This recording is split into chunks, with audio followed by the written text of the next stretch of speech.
seguindo a aula de ludicidade, a gente entra na última parte da unidade 1 e 2, que nós temos falado desde o primeiro dia. E eu acho que isso está muito claro já para vocês, está muito reforçado já para vocês, que é com relação à ludicidade e os papéis sociais.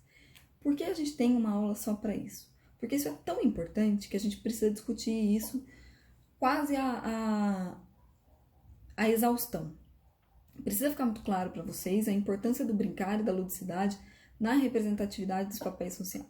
A brincadeira, a gente viu em outra aula que ela tem um viés psicológico para a criança, onde ela vai expressar aspectos do seu desenvolvimento.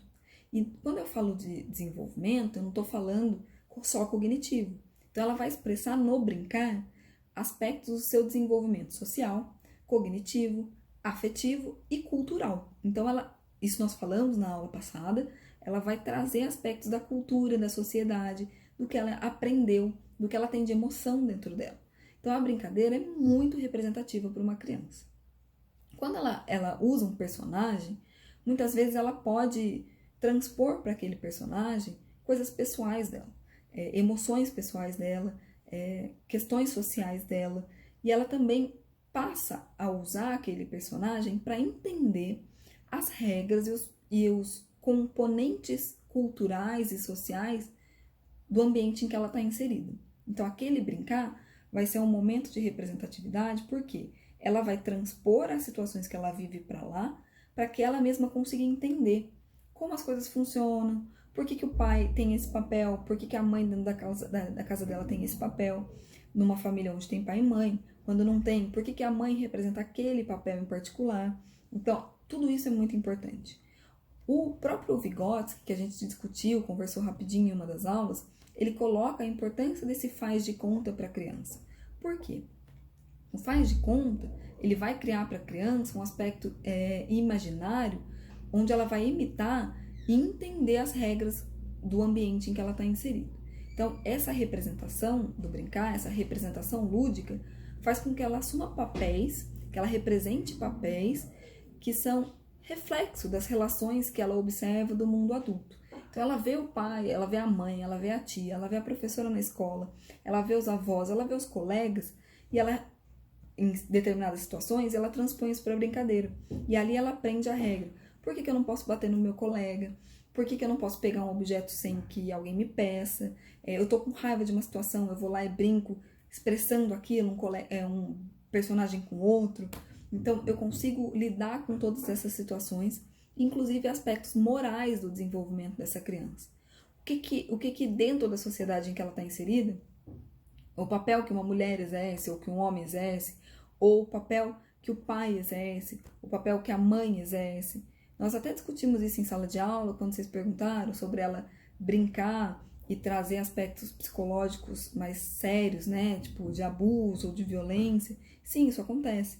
Então, por quê? Porque ela está tentando representar na brincadeira tudo isso que ela tem vivenciando. Agora, por que isso é tão importante e por que a gente tem que usar isso na escola? Porque isso é uma forma de eu compreender e poder lidar com essa criança, para eu poder até direcionar a educação dela, para eu poder entender como ela se expressa. Então, é muito importante, porque essas situações lúdicas, que são criadas de uma maneira intencional pelo professor, ela vai permitir que eu crie um ambiente de aprendizagem ali. Então, é fundamental a gente considerar esses ambientes intencionalmente criados como ambientes de favorecimento da aprendizagem. Lógico, eu não posso usar esse ambiente lúdico para aprendizagem sem considerar que a criança tem o tempo dela. É muito comum você ver que criam-se esses ambientes e os professores eles querem apressar as crianças no brincar. Só que elas têm um processo no brincar. Então eu preciso respeitar esse processo, eu preciso entender e eu preciso observar e mediar. A palavra certa, acho que a melhor palavra, é sempre de mediação. A gente cria o ambiente e faz a mediação nesse ambiente para que a criança, além de brincar, ela tenha aspectos de aprendizagem.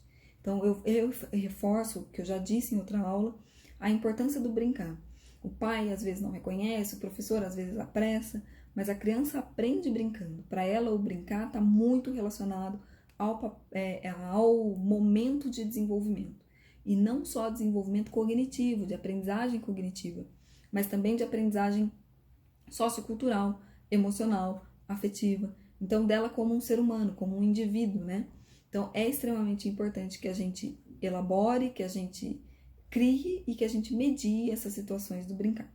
Com relação aos papéis sociais, mais uma vez, a brincadeira, o lúdico ali, representa para ela uma projeção social, cultural, onde ela vai entender os papéis da sociedade, a moral social, os padrões. Então, é muito importante a gente ficar atento para isso.